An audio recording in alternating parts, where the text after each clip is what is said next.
Okay, have you read the aims? Aim says we have to find out resistance R per unit length with या फिर from the voltage versus current graph. Now the question is voltage versus current का graph हम कौन से principal के according map draw कर सकते हैं, वो हम कहाँ से ड्रॉ कर सकते हैं? तो उसके पीछे का बेसिक प्रिंसिपल जो है वो पहले मैं आपको एक्सप्लेन करने वाला हूँ। तो इसके पीछे मेन जो लॉ है या फिर प्रिंसिपल है वो है ओम्स लॉ। किसका लॉ है? ओम्स लॉ, जो आपने सेकेंड चैप्टर में पढ़ा था। My Ohm's law says my voltage is directly proportional to the current, यानी कि जैसे जैसे वोल्टेज वेरी करेगा वैसे वैसे करंट भी वेरी करेगा। If I increase the voltage then my current also increase, if I decrease the voltage then my current also decrease. तो अगर मैं इस प्रोपोर्शनलिटी कांस्टेंट को निकाल दूं then I get V is equal to R into R, then this R is the resistance and it is the proportionality constant of Ohm's law. Okay, clear हो रहा है? तो फिर इसको अगर वर्ड में एक्सप्लेन करें तो ये होता है कि किसी R रेजिस्टेंस के लिए voltage and currents are linearly changeable, यानी कि किसी R रेजिस्टेंस के लिए अगर मैं सर्किट ड्रॉ करूं तो वो इस R रेजिस्टेंस के लिए इन दोनों के बीच में जो पोटेंशियल है और यहाँ से जो करंट फ्लो हो रहा है वो वेरी करेगा वोल्टेज के अकॉर्डिंग करंट या फिर करंट के according voltage. If I increase the voltage then current flowing from this R is increase. Clear हो रहा है? तो ये बेसिक प्रिंसिपल है। देन हमें इक्वेशन करनी है V is equal to IR। Now if we want to draw V versus I then the slope of V versus I is V upon I। Then यहां से देखो if you want to find out V upon I that is our R, तो इसकी मदद से हम R find करेंगे and उसे फिर रेंज से डिवाइड कर देंगे तो हमें मिल जाएगा R अपॉन L, यानी कि रेजिस्टेंस पर यूनिट रेंज, जो हमारा एम है, जो हमें फाइंड करना है। क्लियर हो रहा है? ओम्स लॉ अप्लाई कर रहा हूं। Ohms law V is directly proportional to I, potential is directly proportional to current। Okay, चलो अब आगे प्रैक्टिकल देखते हैं।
Okay, now we are going to take an observation of all instruments। चलो, तो सबसे पहले first of all we are taking the ammeter observation. तो first question is range of A metre. तो देखो यहाँ पे हमारे पास जो हम ए मीटर यूज़ करने वाले, ए मीटर की रेंज देखो, पहले तो मिली ए मीटर यूज़ किया हमने, देखो मिली एम्पियर। तो मिली ए मीटर की रेंज है 0 से लेके 500 तक। तो हम जो इंस्ट्रूमेंट यूज़ कर रहे हैं मिली ए मीटर का, उसकी रेंज है 0 मिली एम्पियर से 500 मिली एम्पियर। देन अब इंटरेस्टिंग चीज़ है, देखो क्या है, least count of milli A metre. तो पहले ये लीस्ट काउंट का मीनिंग क्या होता है? The meaning of least count means the minimum value that this instrument major. तो हमारा जो ये मिली ए मीटर है वो मिनिमम कितना मेजर करता है, अगर हमें इस इंस्ट्रूमेंट के लिए मिनिमम कितना मेजर करता है वो फाइंड करना है। तो देखो पहले देखो, तो 0 से लेके 100 के बीच में कितने आर्क है? तो यहाँ से आप देख पाओ 5 and 5 टोटल 10 आर्क्स है। अब हमारा मिनिमम वैल्यू कितनी मेजर करता है? तो फर्स्ट आर्क तक की वैल्यू देखो, मैं थोड़ा ऊपर लेता हूँ, देखना ध्यान से देखना, हमें एक बार लिस्ट काउंट अच्छे से समझ लेना है। तो फर्स्ट आर्क जहाँ पे भी होगा, फर्स्ट आर्क वहाँ तक की वैल्यू जो है उसे मिली ए मीटर की लिस्ट काउंट कह सकते हैं। तो देखो 0 से लेके 100 मिली एम्पियर तक है 10 आर्क्स। तो अगर मैं 0 से लेके 100 को 10 टाइम्स से डिवाइड कर दूँ, डिवाइड बाय 10 टाइम्स, तो मुझे एक आर्क तक की वैल्यू मिलेगी। तो if I divide 100 by 1, sorry देखो यहाँ पे मैं कैलकुलेशन कर रहा हूँ, अटेंशन दो यहाँ पे। ओके, तो यहाँ पे अटेंशन देना, कैलकुलेशन यहाँ पे कर रहा हूँ। 100 मिली एम्पियर है हमारे पास 10 आर्क में, तो एक आर्क में कितना होगा, 100/10 मीन्स 10 मिली एम्पियर। यानी कि हमारा जो मिली एमीटर है वो मिनिमम से मिनिमम एक आर्क में 10 मिली एम्पियर मेजर करेगा। तो ये हो जाएगा हमारा least count of milliammeter, 10 milliampere. Clear हो रहा है? ओके, नाउ अब देखते हैं रेंज ऑफ वोल्ट मीटर। तो देखो यहाँ पे अब मैं यूज़ करने वाला हूँ वोल्ट मीटर। तो ये रहा हमारा वोल्ट मीटर। तो वोल्ट मीटर की रेंज देखो कहाँ से कहाँ, ये देखो ये पहले वोल्ट मीटर है। वोल्ट मीटर की रेंज देखो 0 से लेके 5 वोल्ट, तो 0 वोल्ट से 5 वोल्ट तक। अब हमें क्या फाइंड करना है, least count of volt meter. तो देखो फिर से 0 से लेके 1 वोल्ट तक में कितने आर्क है, 10 आर्क्स। तो मुझे चाहिए एक आर्क तक की वैल्यू, जो मेरी एक आर्क तक की वैल्यू होगी वही मेरा लीस्ट काउंट होगा। Then I have to divide 1 volt, 0 से लेके 1 में कितना वोल्ट है, 1 वोल्ट डिवाइड बाई 10। तो मुझे एक आर्क की वैल्यू मिलेगी कि 10 से मैं डिवाइड कर दूँ तो एक आर्क में कितनी वैल्यू है, एक आर्क में है 0.1 वॉट। यानी कि वोल्ट मीटर जो ये मैं यूज़ कर रहा हूँ वो मिनिमम से मिनिमम एक आर्क में 0.1 वॉल्ट मेजर करेगा। देखो 0.1, 0.2, 0.5, 0.8 ऐसे करके एक आर्क तक में 1 वॉट हो जाएगा। क्लियर हो रहा है? 1.1, 1.2, 3 ऐसे करके 10 और नंबर इंक्रीज करूँगा तो 2 मिल जाएगा, 2 वॉट मिल जाएगा। क्लियर हो रहा है? तो लिस्ट काउंट समझ में आ गया। नाउ अब हमें जो थर्ड देखना है वो है least count of our metre scale. तो देखो यहाँ पे हम मीटर स्केल तो नहीं यूज़ करने वाले, छोटी सी ये 15 सेंटीमीटर की स्केल यूज़ करेंगे जिससे हम हमारे अननोन रेजिस्टेंस को मेजर करेंगे। ओके, तो लिस्ट काउंट यानी कि मुझे स्केल का लिस्ट काउंट फाइंड करना है। तो लिस्ट काउंट कैसे फाइंड करना है अब तो मैंने आपको एक्सप्लेन कर दिया। 0 से लेके 1 तक में हमारे पास 10 आर्क है, तो 1 सेंटीमीटर को 10 टाइम्स से डिवाइड कर दो। हमारे पास अब है 1 सेंटीमीटर डिवाइड बाई 10, तो मुझे मिलेगा 0.10, बट वो सेंटीमीटर में मिलेगा और मुझे लिखना है यहाँ पे मीटर में। तो सेंटीमीटर को मीटर में कन्वर्ट करेंगे तो ये तो क्लियर हो रहा है ना। देखो यहाँ पे मैं कैलकुलेशन कर रहा हूँ 0.1 सेंटीमीटर। अब अगर मैं इस सेंटीमीटर को मीटर में कन्वर्ट करता हूँ then I have to multiply centimetre with 10⁻²। तो मेरा जो फाइनल आंसर है वो होगा 0.001 मीटर। तो ये लिस्ट काउंट हो गया हमारा, लिस्ट काउंट हो गया मेरे मीटर स्केल का। Now we have to find out the length of wire, यानी कि जो हम ये अननोन रेजिस्टेंस यूज कर रहे हैं ना, ये जो हम अननोन रेजिस्टेंस यूज कर रहे हैं उस रेजिस्टेंस में जो हमने वायर कनेक्ट करके रखा है, देखो यहाँ से लेके यहाँ तक, फिर यहाँ से यहाँ इस तरीके से, तो इसकी टोटल लेंथ कितनी होनी चाहिए। तो मुझे ये मेज़र करना होगा इस तरीके से, यहाँ पे रख के ये कितना होता है, फिर यहाँ से ये 12, 13 सेंटीमीटर, 10 सेंटीमीटर, तो वो मैंने पहले से मेज़र करके रखा हुआ है। वो टोटल लेंथ जो है वो हो रही है मेरी 79.2 सेंटीमीटर। अगर मैं इसे यहाँ पे मीटर में कन्वर्ट करके लिखूँगा then my answer is 0.792 metre. तो हमने क्या किया, हमारे जो भी इंस्ट्रूमेंट यूज़ होने वाले उनकी ऑब्जर्वेशन को अच्छे से कर लिया। Now the next step is to connect the circuit based on circuit diagram. तो अब नेक्स्ट स्टेप देखते हैं हम लोग।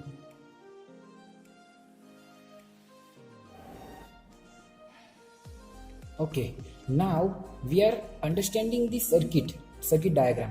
तो आप फिगर में भी देख सकते हो और यहाँ पे रियल इंस्ट्रूमेंट में भी देख सकते हो।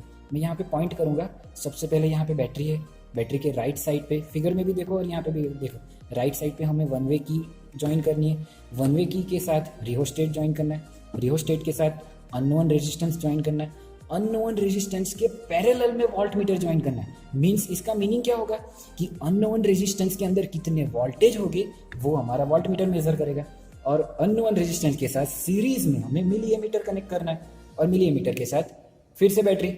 समझो वोल्ट मीटर पैरेलल में है, क्यों? क्योंकि दो अननोन रेजिस्टेंस के दो थ्रेड के बीच में वोल्टेज कितने हैं वो मेजर करने के लिए हमें उसे पैरेलल में ज्वाइन करना होगा।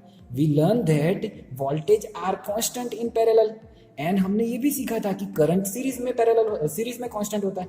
उस वजह से हमने मिली एमीटर को सीरीज में कनेक्ट करके रखा है। तो रेजिस्टेंस की वोल्टेज कितनी होगी वो वोल्ट मीटर में मेजर होगी, और रेजिस्टेंस में करंट कितना फ्लो होगा वो मिली एमीटर में मेजर होगा।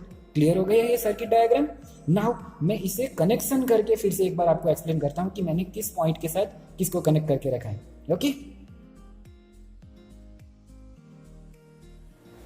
ओके, चलो तो अब कनेक्शन वायर को अच्छे से समझते हैं। हम लोग स्टार्ट करेंगे बैटरी के पॉजिटिव थ्रेड से। तो देखो बैटरी का यहाँ पे पॉजिटिव थ्रेड, वहाँ से एक वायर जा रहा है मिली एमीटर के पॉजिटिव थ्रेड में, आप लोग सर्किट में भी देख सकते हो। फिर मिली एमीटर के नेगेटिव थ्रेड को हमने कनेक्ट करके रखा है रिहोस्टर के एक थ्रेड में, यहाँ पे देखो रिहोस्टर के एक थ्रेड में ये कनेक्ट है। फिर रिहोस्टर के उसी थ्रेड में से एक कनेक्शन जा रहा है वोल्ट मीटर के पॉजिटिव में, देखो आप सर्किट में भी। फिर वोल्ट मीटर के थ्रेड को यानी कि नेगेटिव थ्रेड को कनेक्ट करके रखा है रिहोस्टेट अननोन रेजिस्टर के सेकंड थ्रेड में। अननोन रेजिस्टर के सेकंड थ्रेड में से एक कनेक्शन वायर जा रहा है रिहोस्टेट में। अब जो रिहोस्टेट में ये वाला पॉइंट है ना, उसे वेरिएबल कहते हैं। वेरिएबल, ये वाला वेरिएबल पॉइंट है। क्यों? देखो इस तरफ ऐसा कुछ है, इस तरफ ऐसा कुछ नहीं, यहाँ पे देखते रहो, इस तरफ ऐसा कुछ नहीं। तो ये जो अपर थ्रेड है ना, उसे वेरिएबल कहते हैं। और ऑलवेज यहाँ पे जो भी मेजर हो रहा है ना, उसे अपर थ्रेड में ही कनेक्ट करना है, क्योंकि वेरिएबल थ्रेड 0 से स्टार्ट होता है और 0 से जब मैं यहाँ तक जाऊँगा तब तक ये रिहोस्टेट मैक्सिमम रेजिस्टेंस मेजर करेगा। क्लियर हो रहा है? तो ये वेरिएबल थ्रेड है, तो वेरिएबल थ्रेड में यहाँ पे कनेक्ट करके रखा है, तो उसके अपोजिट डायरेक्शन वाले ये वाले थ्रेड को, बॉटम वाले थ्रेड को मैंने की के साथ एक पॉइंट में कनेक्ट करके रखा है। और की के सेकंड पॉइंट में देखो, यहाँ से ये है मेरे की का सेकंड पॉइंट, उस की के सेकंड पॉइंट को मैंने यहाँ से बैटरी के नेगेटिव थ्रेड में कनेक्ट करके रखा है। आप सर्किट में भी अच्छे से देख सकते हो। तो जो सर्किट में कनेक्शन है वही कनेक्शन मैंने वायर में कनेक्ट करके रखे।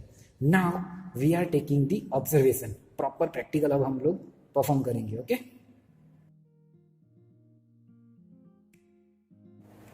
Okay, let's start the practical. तो फर्स्ट ऑफ ऑल प्रैक्टिकल में बैटरी की स्विच ऑन करने से पहले ये रिमेंबर रखो कि बैटरी ओपन सर्किट होनी चाहिए, क्योंकि जैसे ही डिफ्लेक्शन आएगा ये इंस्ट्रूमेंट बिगड़ सकते हैं। तो सबसे पहले क्या करना है, इस की को ओपन रखो। जैसे ही देखो अभी यहाँ पे कुछ भी डिफ्लेक्शन दिख रहा है, जो देखो मैं बैटरी की स्विच ऑन कर रहा हूँ, मैंने बैटरी की स्विच ऑन कर दी, लाइट दिख रही है यहाँ पे। जैसे ही मैंने बैटरी की स्विच ऑन कर दी, यहाँ पे फिर भी कोई डिफ्लेक्शन नहीं है। अब जैसे ही मैं यहाँ पे की इनपुट करता हूँ, जैसे ही मैं यहाँ पे की इनपुट करता हूँ, थोड़ा बहुत डिफ्लेक्शन आएगा, थोड़ा बहुत, आपको पता नहीं एग्जैक्टली दिख रहा है कि नहीं, थोड़ा बहुत माइनर डिफ्लेक्शन है। अब क्या करना है पता है, हमें ऑब्जर्वेशन टेबल को देखना है। यहाँ पे है मेरा ऑब्जर्वेशन टेबल। तो ऑब्जर्वेशन टेबल में देखो, we have to apply potential difference, different potential difference के लिए 6 रीडिंग लेने हैं हमें, उसके अकॉर्डिंग हमें करंट फाइंड करना है। अब करंट जो मिलेगा वो मुझे मिली एम्पियर में मिलेगा, यानी कि मैं 10⁻³ करूंगा तो मुझे एम्पियर में आंसर मिलेगा। तो मुझे ये दो टेबल की ये 2 ब्रैकेट की वैल्यू इनपुट करनी है यहाँ से रीडिंग लेके। तो सबसे पहले क्या करना है पता है, इस रिहोस्टर को 0 से मैक्सिमम तक ले जाओ, देखते जाओ। यहाँ पे आप देखना, यहाँ पे वोल्ट मीटर में देखना और मिली एमीटर में देखना। तो जैसे ही मैं यहाँ से इंक्रीज करता हूँ, इसे यहाँ से निकाल के इंक्रीज करता हूँ, देखो वोल्ट मीटर और ए मीटर में भी डिफ्लेक्शन आना स्टार्ट हो जाएगा। देखते रहना, बहुत स्लोली करना पड़ता है इसे। दिख रहा है आपको, डिफ्लेक्शन आ रहा है, धीरे धीरे डिफ्लेक्शन होते वो 3.6 के बाद मैक्सिमम नंबर तक चला गया। 3.6 से मैक्सिमम नंबर तक चला गया। तो अब यहाँ पे देखो, फिर से 3.6 से मैं रिवर्स करते इसे मिनिमम करते 0 कर रहा हूँ। तो मुझे क्या पता चला, अभी मैं इस सर्किट को ऑफ कर देता हूँ। मुझे क्या पता चला कि वोल्टेज की वैल्यू 0 से लेके 3.6 तक डिफ्लेक्ट हो रही थी, फिर मैक्सिमम चला गया। जैसे ही मैंने यहाँ पे इनफाइनाइट पे कनेक्ट कर दिया, जब ये स्टील की पट्टी पे यहाँ पे जो इसके नीचे है ना पॉइंट रखा हुआ था, जो पॉइंट अगर स्टील की पट्टी पे कनेक्ट हो जाए तो रेजिस्टेंस इनफाइनाइट हो जाता है, तब बहुत ज़्यादा रेजिस्टेंस, तो मैक्सिमम करंट चला जाता है, यहाँ पे वोल्टेज मैक्सिमम मिलेगा। तो उससे पहले मुझे डिफ्लेक्शन 0 से लेके 3.6 तक मिल रहे थे। तो 0 से लेके 3.6 को मुझे 6 डिफरेंट वैल्यू फाइंड करनी है। तो मैं कैसे मेजर करूंगा, मुझे वोल्टेज फिक्स करना है। देखो मैं वोल्टेज के अकॉर्डिंग मिली एम्पियर की रीडिंग लूंगा, कोई एक वैल्यू मैं फिर से फिक्स रखूंगा कि मैं कितना सेट करना चाहता हूँ। तो मैं सबसे पहले सेट करूंगा यहाँ पे 0.6 वोल्ट, फिर 1.2। अगर मुझे 3.6 को 6 पार्ट में डिवाइड करना है तो आपको पता है 6 की टेबल जो है वो आपको बोलनी है। 1.2, फिर 1.8, फिर 2.4, फिर 3.0, फिर 3.6। यानी कि इस वोल्ट मीटर में मैं इसे डिफ्लेक्ट करते हुए वोल्ट मीटर में 0.6 वोल्ट, 1.2 वोल्ट, 1.8, 2.4, 3.0 एंड 3.6 तक डिफ्लेक्शन करूंगा। उसके अकॉर्डिंग मुझे मिली एम्पियर में करंट कितना मिलेगा वो मेजर करते हुए मैं यहाँ पे लिखूंगा। तो चलो अब फिर से की पहले बाहर होनी चाहिए, बैटरी ऑन कर रहा हूँ, कोई डिफ्लेक्शन नहीं है। जैसे ही मैं की इनपुट करता हूँ, थोड़ा बहुत माइनर डिफ्रेक्शन है। सबसे पहले हमें क्या सेट करना है, यहाँ पे देखो, सबसे पहले हमें सेट करना है 0.6 वॉल्ट। तो अब देखते जाना, मैं इसे यहाँ से ऊपर की ओर ले जा रहा हूँ। सबसे पहले हमें सेट करना है वोल्ट मीटर में, देखो पहले आप वोल्ट मीटर में देखते रहो, 0.6 हमें सेट करना है।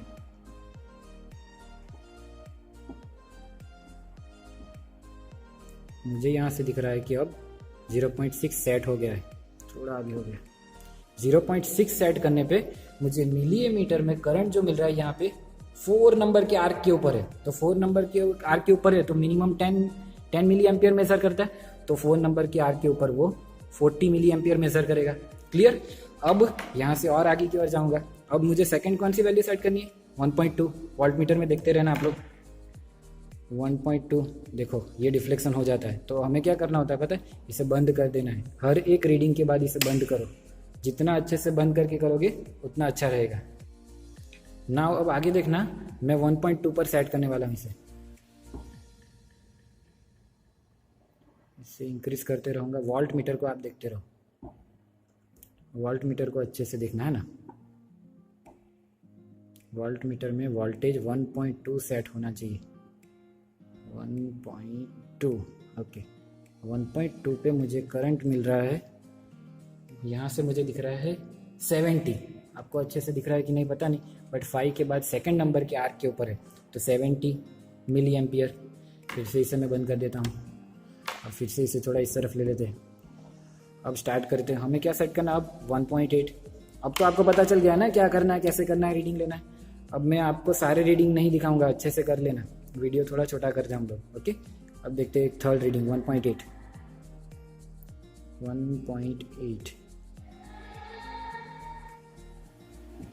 अरे इंक्रीज हो गया। अब ये देखो डिफ्लेक्शन कितना ज़्यादा वेरी हो रहा है, यहाँ पे छोटी सी वैल्यू ओके। यहाँ पे ये 1.8 सेट हो गया है। 1.8 पे मुझे डिफ्लेक्शन दिख रहा है 100 के बाद का एक नंबर, यानी कि 1110। अब थर्ड जो वैल्यू मिली है वो 1110 है ओके। क्लियर हो रहा है। अब बाकी की वैल्यू मैं मेजर करके लिख दूंगा, आप लोगों के साथ अब कैलकुलेशन करते हैं ओके। अगर देखना है उसके आगे वाली वैल्यू तो अब मुझे सेट करना है 2.4। देखो मैं 2.4 सेट कर रहा हूँ, ये मेरा सेट हो गया है। अरे बहुत वेरी कर रहा है, यहाँ पे है 2.4। तो 2.4 पे मुझे मिल रही है वैल्यू, ये एग्जैक्टली 2.4 नहीं है, 2.3 के पास है। अब 2.4 से थोड़ा पीछे है, यहाँ पे 2.4 पे मुझे 150 के आसपास मिल रही है, तो ये हो जाएगा 150 ओके। 2.4 के बाद 3, तो देखते जाओ, मैं इसे 3 पे ले जा रहा हूँ। देखो अब मैं स्विच बंद करे बिना एक साथ कर रहा हूँ तो थोड़ी बहुत प्रॉब्लम होगी, बट मैं एक साथ में कंप्लीट करना चाहता हूँ एक फ्रेम में ओके। देखो ये फ्रेम में प्रॉब्लम हो गई, देखो ये बंद हो गया, इसलिए फ्रेम को बंद करते रहो okay. Just a minute okay. तो अब हम 3 सेट करने वाले हैं, 3 वोल्टेज जितनी, आप वोल्ट मीटर में देखते रहो। वोल्ट मीटर में वैल्यू होनी चाहिए 3 वोल्ट के पास।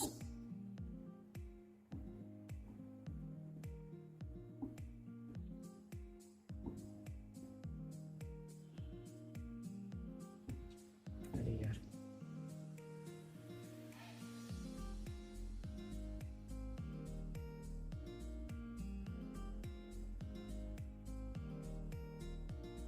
ओके 3 वॉट के पास मुझे मिल रहा है यहाँ पे 200 के 1.5 के बीच में, और इसका मीनिंग है कि 180 के आसपास है, तो मैं 185 भी लिख सकता हूँ, बट यहाँ पे मैं लिख रहा हूँ 180 ओके। आपको नियरली बीच में कहीं पे मिले तो आप थोड़ी पास वाली वैल्यू ले सकते हो। अब 3 पॉइंट सेट करना है, जो सबसे हार्ड वन है क्योंकि मैक्सिमम चला जा रहा है ओके। तो देखते रहना 3 पॉइंट सेट करने की कोशिश करते हैं। 3.6 यहाँ पे है, 3.4 अरे यार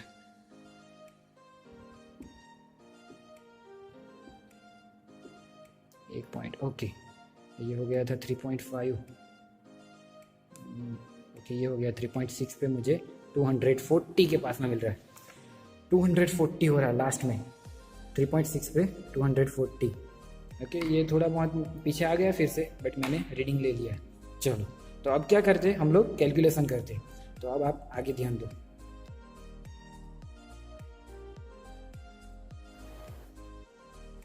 ओके देखो, तो अब मुझे सिर्फ ये आई डैश जो मिली एम्पियर में मिला है उसे एम्पियर में कन्वर्ट करना है। तो मल्टीप्लाई बाई 10⁻³ से मल्टीप्लाई करना है। तो ये 40 क्या हो जाएगा, 40 × 10⁻³ क्लियर हो रहा है। फिर 70 × 10⁻³ 110 × 10⁻³, 150 × 10⁻³ 180 × 10⁻³ and 240 × 10⁻³ clear. Now we are getting the value of r by calculation. Okay, चलो देखते हैं। Now अब आप वैल्यू देखना यहाँ पे, जब we have to find out r then we have to divide v by i।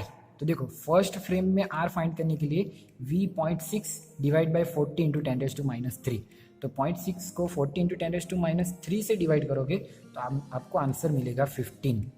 Then the second value 1.2 v divide by 70 × 10⁻³।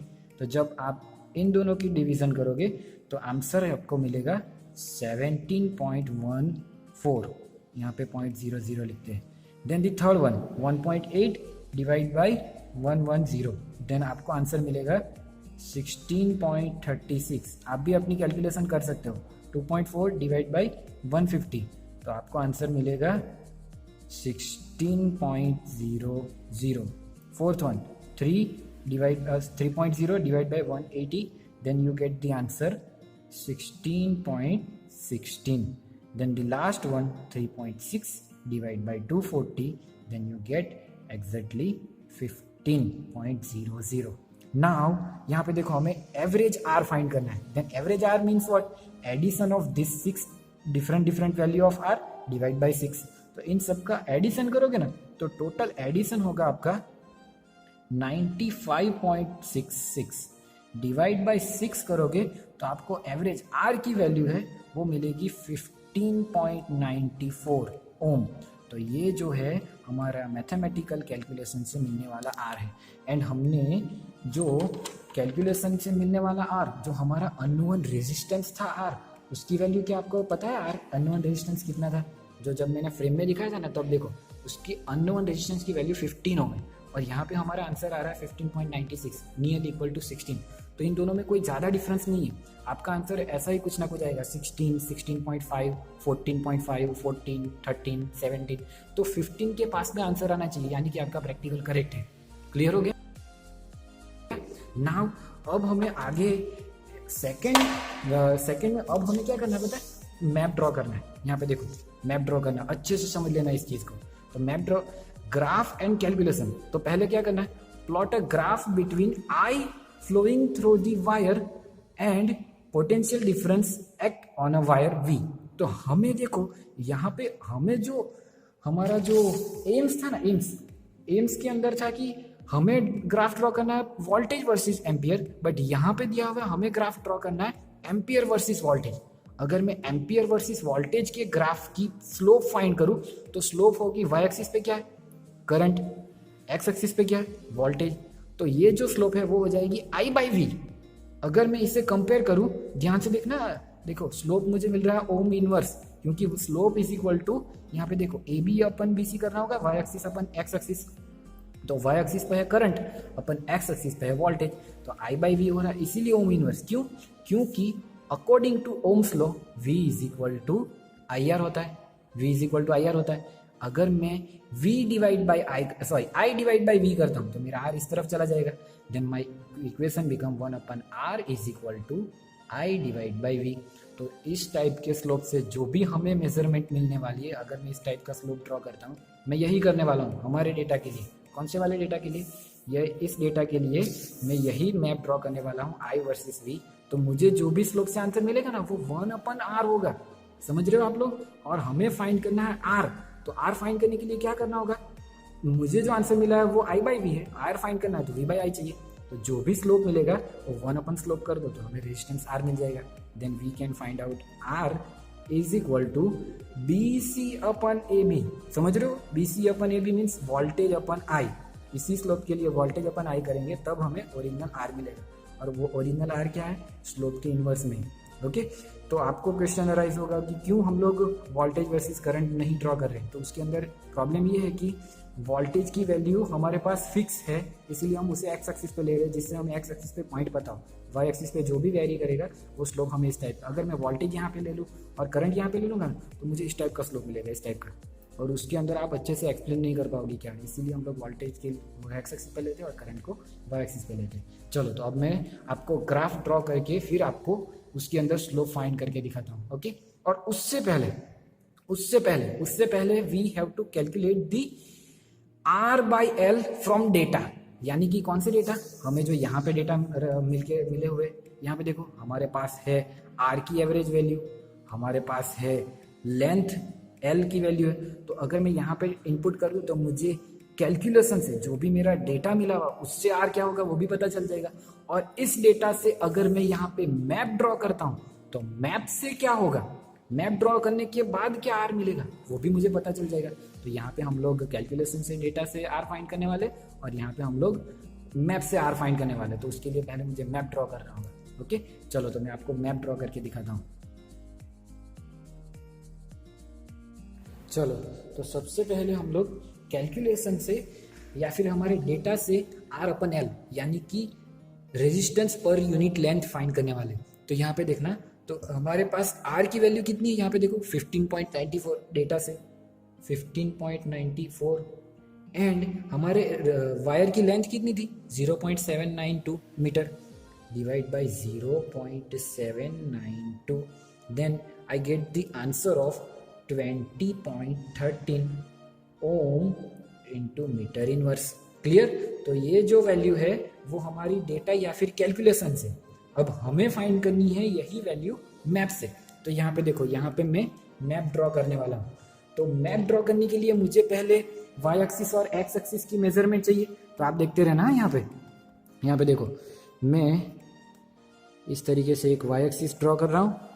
आपको ये करना है, आपके जर्नल में पीछे मैप ड्रॉ करना है एक्सपेरिमेंट नंबर लिख के। Okay, and this is my x axis.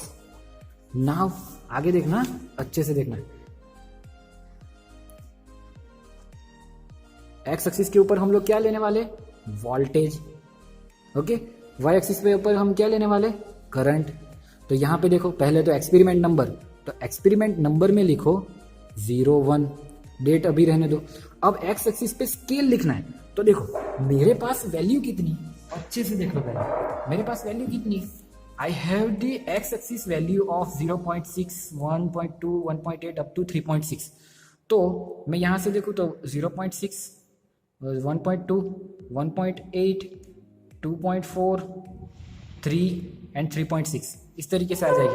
तो देखो, हाँ मैं यहाँ पे वैल्यू इनपुट कर रहा हूँ, ये हो जाएगा मेरा 0.6, उसके बाद ये है मेरा 1.2, ये वैल्यू है मेरी 1.8। अच्छे से देख लो, ये अच्छे से आपको आना ही चाहिए, मैप ड्रॉ करने में बहुत मिस्टेक करते हैं स्टूडेंट। 2.4, फिर ये हो जाएगा मेरा 3.0 एंड द लास्ट वन 3.6। तो एक्स एक्सिस के ऊपर देख के मुझे स्केल कैसे लिखना है वो बताओ। स्केल यानी कि एक आर्क के अंदर, ये जो देखो ये डार्क लाइन से इस वाले पॉइंट तक में वैल्यू कितनी है उसे एक्स एक्सिस कहते हैं। ये होता है हमारा 1 सेंटीमीटर। तो देखो मैंने 2 सेंटीमीटर इज इक्वल टू 0.6 लिया हुआ है, 0.6 वोल्ट। यहाँ से देखो, यहाँ से स्टार्ट करके ये 1 और यहाँ पे 2, तो मेरा 2 centimetre is equal to 0.6 watt है, then my 1 centimetre is equal to 0.3 watt हो जाएगा। तो मेरा एक्स एक्सिस के ऊपर स्केल है 1 centimetre is equal to 0.3 watt. Clear हो रहा है आपको? उसी तरीके से मुझे दिखाना है वाई एक्सिस। तो वाई एक्सिस पे कहाँ तक जाना है, 240 तक, 40 से लेके। तो अगर मैं 0 से स्टार्ट करूँ, अगर मैं पहली ही वैल्यू 40 दिखा दूँ तो मैं पहले मेजर कर लेता हूँ, 40, 80,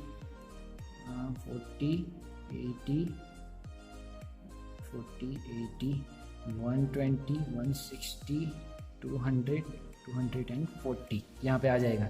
ओके चलो, तो देखते रहना। ये है मेरी 40। यहाँ पे देखो आई के अंदर ही मैं लिख रहा हूँ, आई की वैल्यू लिखूँ तो यहाँ पे मैं लिख दूंगा 10⁻³ एम्पियर, 10⁻³ एम्पियर। यानी कि अब मैं सिर्फ आगे वाला नंबर ही लिखूंगा, 10⁻³ मैंने वाई एक्सिस में कनेक्ट कर दिया है। ओके 40, फिर ये 80, फिर ये 120, ये 160, 200 एंड 240 जहाँ तक हमें जाना है। ओके चलो तो मुझे बताओ, अगर मेरा 2 centimetre is equal to 1 and 1, 2 centimetre is equal to 40 milliampere है, तो 1 centimetre is equal to what, यहाँ से यहाँ तक 1 centimetre is equal to Y axis पे 1 सेंटीमीटर इज इक्वल टू हो जाएगा 20। तो यहाँ पे 1 सेंटीमीटर वाई एक्सिस पे मेरा 1 सेंटीमीटर इज इक्वल टू है 20 इंटू 10 देखो यहाँ पे मल्टीप्लाई बाई 10⁻³ हर बार करना है एम्पियर। तो ये हो जाएगी मेरी वाई एक्सिस की स्केल और ये हो जाएगी मेरी एक्स एक्सिस की स्केल। अब मुझे पॉइंट ड्रॉ करना है, तो देखते रहना, अच्छे से देखना। तो सबसे पहले पॉइंट 60 वॉट के पास में है मेरा करंट 40। तो देखो पॉइंट 60 वाली लाइन और पॉइंट 40 वाली लाइन यहाँ पे कनेक्ट हो रही है, तो ये हो जाएगा मेरा फर्स्ट पॉइंट। क्लियर हो रहा है? उसी तरीके से 1.2 पे है मेरा 70 मीटर।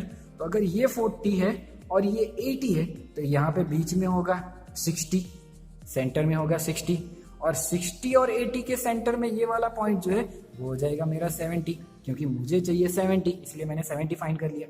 तो 70 वाली लाइन और 120 वाली लाइन, देखो 70 वाली लाइन में मैं इस तरीके से स्केल को रख रहा हूँ। अच्छे से समझ लो कैसे मैप ड्रॉ करना है, मैप ड्रॉ करने में मिस्टेक होनी नहीं चाहिए। अब इस 70 वाली लाइन में मुझे जाना है 1.2 तक, तो ये पॉइंट मुझे मिलेगा, ये हो जाएगा मेरा second point. Okay third point की बात करें तो देखो 1.80 एंड 110, तो देखो ये 80 और ये 120, तो इन दोनों के बीच में यहाँ पे होगा 100। क्लियर हो रहा है? यहाँ पे हो जाएगा 100, और 100 एंड 120 के बीच में वाला पॉइंट, सेंटर वाला पॉइंट, वो हो जाएगा मेरा 1110, और मुझे चाहिए 1110 1.8 के पास। तो 1110 पे मैं हॉरिजॉन्टल लाइन रखूँगा। फिर क्या करेंगे हम लोग, जस्ट मिनट, हाँ 1110 पे मैं हॉरिजॉन्टल लाइन रख रहा हूँ एंड 1110 वाली लाइन को मैं कनेक्ट कर दूंगा 1.8 के साथ। मुझे भी ध्यान से लिखना होगा ये पॉइंट, 1110 के पास 1.8। ओके तो जब मैं इनको ये मेरा थर्ड पॉइंट।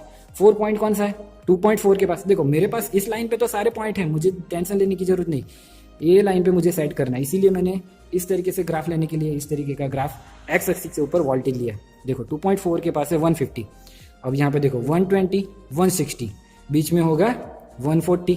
क्लियर हो रहा है आपको? यहाँ पे होगा 140, अब 140 और 160 के बीच में होगा 150, तो ये मेरा 150। तो 150 पे हॉरिजॉन्टल लाइन अच्छे से रखो, एग्जैक्टली हॉरिजॉन्टल लाइन 150 पे रखो। ये हो गई मेरी 150 वाली हॉरिजॉन्टल लाइन, और उस हॉरिजॉन्टल लाइन को कनेक्ट करो 2.4 के साथ। तो ये वाला पॉइंट, यहाँ पे जो पॉइंट है ये पॉइंट, वो हो जाएगा मेरा 2.4 एंड 150 वाला पॉइंट। क्लियर हो रहा है? 150 एंड 2.4। चलो देन 3 वोल्ट के पास में है, मुझे कनेक्ट करना 180 को।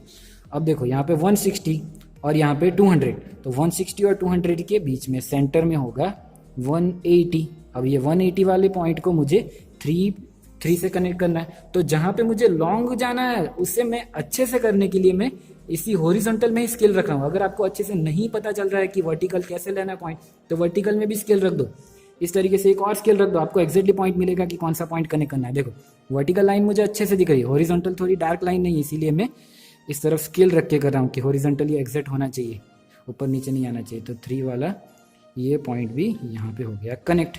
नाउ द लास्ट पॉइंट 3.6 के साथ 240, तो देखो ये वाली 2.40 वाली लाइन, ये मेरी 360 वाली लाइन। तो अब 240 वाली लाइन में हमें कनेक्ट करना है 3.6 को। समझ में आ रहा है ना आपको? अब देखना जरूरी नहीं है कि आपकी स्केल में हर एक पॉइंट एक लाइन में हो। अब हमें क्या करना है, इन सब में से पास होने वाली लाइन ड्रॉ करनी, इन सब में से पास होने वाली लाइन। तो देखो, तो मैं एक चीज आपको यहाँ पे क्लियर करना चाहता हूँ कि जरूरी नहीं है कि हर एक लाइन जो है वो आपकी एक ही पॉइंट, सारे पॉइंट जो एक लाइन पे आ जाए वो जरूरी नहीं है।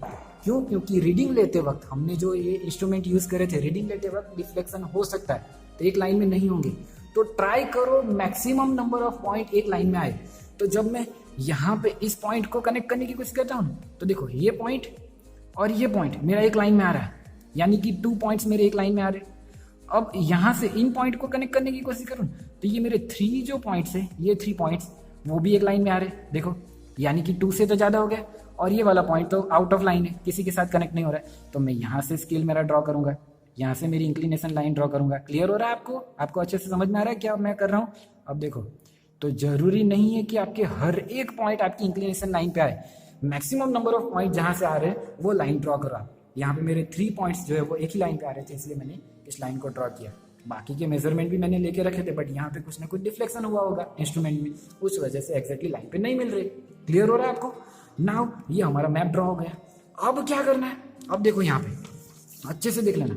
अब देखो, हमें लेना है कोई भी point A B C, but याद रखो हमें एग्जैक्टली हमें जो डिराइव हुए ये 3 पॉइंट, वही 3 पॉइंट्स नहीं लेने, हमें कोई और पॉइंट लेना है यहाँ पे ए और यहाँ पे सी के लिए। तो कैसे लेना है? ए और सी को लेने के लिए सबसे बेस्ट तरीका है, ऐसा कोई पॉइंट फाइंड करो जो कोई एक लाइन पे कनेक्ट हो रहा हो। देखो मैं ये पॉइंट ले रहा हूँ, यहाँ पे देखो ये मेरा ए पॉइंट है। ए पॉइंट के लिए मेरी हॉरिजॉन्टल लाइन भी बीच में से जा रही है और वर्टिकल लाइन भी अच्छे से बीच में से जा रही है। इस टाइप का मैंने कोई एक पॉइंट निकाला और उसे कनेक्ट करने के लिए मैं यहाँ पे पॉइंट ले रहा हूँ, ये वाला पॉइंट। क्यों? क्योंकि यहाँ पे भी देखो ये सेंटर में से एक लाइन जा रही है और सेंटर में से यहाँ से। ऐसा पॉइंट लेने से बेनिफिट क्या होगा? पहले तो मैंने क्या बताया, हमने जो रीडिंग लेके रखे हैं लाइन के ऊपर वो वाले पॉइंट नहीं लेने और ए और बी। सेकंड मैंने क्या बताया, जो भी मैं पॉइंट ले रहा हूँ वो इस टाइप का होना चाहिए कि उसकी वर्टिकल में और हॉरिजॉन्टल में कोई वैल्यू मुझे अच्छे से पता चल जाए। मैं कहीं पे भी कोई रैंडम पॉइंट ले लूंगा तो फिर मुझे मेजर करने में प्रॉब्लम होगी। इसलिए मैंने यहाँ पे एक पॉइंट ये निकाला और यहाँ पे एक पॉइंट ये निकाला। अब यहाँ पे मैप को देखो, ए पॉइंट मिल गया, सी पॉइंट मिल गया, अब मुझे बी पॉइंट फाइंड करना है। ये मेरा सी पॉइंट है। तो अब मैं क्या करूँगा, पहले लाइट लाइन, आपको ये मैप मैं पेन से ड्रॉ कर रहा हूँ, आपको ये मैप अपनी पेंसिल से ही ड्रॉ करना है। पहले एक लाइट लाइन इस तरीके से ड्रॉ करो और हॉरिजॉन्टली एग्जैक्ट हॉरिजॉन्टल होनी चाहिए, देखते रहना। एग्जैक्टली हॉरिजॉन्टली एक लाइन में यहाँ से, ये मेरा सी पॉइंट, ये नहीं, ये रहा, ये मेरा सी पॉइंट है, बाय मिस्टेक इसे मैंने टिक कर दिया। ओके, देखते रहना, ये मेरा सी पॉइंट है। तो सी पॉइंट में से भी हॉरिजॉन्टल लाइन एग्जैक्टली मैं ड्रॉ कर दूँगा। अब आप पीछे की ओर खींच सकते हो, एक लाइट लाइन खींच दो, बाद में रबर से इरेज कर सकते हो। पहले लाइट लाइन खींच दो जिससे कि आपको पता चले कौन सा रीडिंग मेजर करना है। देखो मैंने जैसे यहाँ पे खींची हुई है, ये रीडिंग मुझे लेना और हॉरिजॉन्टल में ये वाला रीडिंग लेना है। तो ये हो जाएगा मेरा इन दोनों का intersection, B point. Now I get the A B and C. अब देखना यहाँ पे calculation, if I want to find out R, then R is my slope, but inverse slope, क्योंकि स्लोप फाइंड करूंगा आई वर्सेस वी से, यानी कि Y axis upon X axis, तो वो हो जाएगा आई बाई वी। यहाँ पे नहीं करना, ये रफ काम यहाँ पे कुछ भी नहीं करना, मैं आपको एक्सप्लेन कर रहा हूँ स्लोप में, इसलिए आई बाई वी। अब आई बाई वी तो मुझे देगा 1/r according to Ohm's law, and I have to find out R, then we have to inverse the slope. तो r is equal to 1 slope. देन अगर मेरे स्लोप की value A B by B C है तो inverse slope की value B C by A B होगी। तो अब देखो कैसे करना है, मैप को देखो और यहाँ पे देखो मैं कैलकुलेशन यहाँ पे करने वाला हूँ। ओके, अच्छे से देखना। तो बी सी ए बी, तो बी पॉइंट में से सी पॉइंट माइनस करो, ए पॉइंट में से बी पॉइंट माइनस करो। तो देखो बी पॉइंट कौन सा है मेरा, यहाँ पे देख लो 2.4 एंड 3, 2.4 और 3 के बीच में कौन सा पॉइंट होगा मुझे बताओ। ये होगा मेरा 2.7। देखो 2.4 में 3 ऐड करोगे तो 2.7 आएगी, 2.7 में 3 ऐड करोगे तो 3 मिलेगा। तो ये हो जाएगा मेरा 2.7 वाली वैल्यू। और सेम वे में यहाँ पे ये दो वैल्यू भी हमें चाहिए। ये वैल्यू कौन सी होगी, 80 और 100 के बीच में वाली वैल्यू 90। और सेम वे में ये भी वैल्यू चाहिए हमको, ये भी वैल्यू चाहिए। 160 एंड 180 के बीच में कौन सी वैल्यू होगी, 170। तो ए पॉइंट जो है वो मेरा 170 है हॉरिजॉन्टली, सी पॉइंट जो है हॉरिजॉन्टली 90 है। उसी तरीके से C point vertically, B point vertically कौन सा है, ए और बी दोनों की वैल्यू वर्टिकली में क्या है 2.7। देखते रहे ना, मैंने कोई मिस्टेक नहीं करी है ना, ए माइनस बी मैंने कोई मिस्टेक नहीं करी है ना, मुझे देख लेने दो। A B C, then Y axis पे है ये दो वैल्यू, ओके बराबर है। बी पॉइंट है 2.7 एंड यहाँ पे देखो सी पॉइंट कौन सा है, सी पॉइंट है मेरा 1.2 और 1.8 के बीच में वाली वैल्यू। तो 1.2 और 1.8 के बीच में होता है 1.5।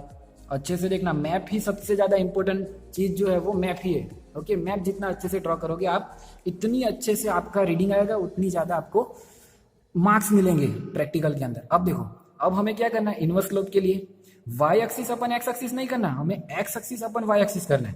तो एक्स एक्सिस के ऊपर देखो, एक्स एक्सिस के ऊपर दो वैल्यू कौन सी है एक्स एक्सिस के ऊपर, एक्स एक्सिस के ऊपर बी वैल्यू है मेरी 2.7 और एक्स एक्सिस के ऊपर सी वैल्यू है मेरी 1.5।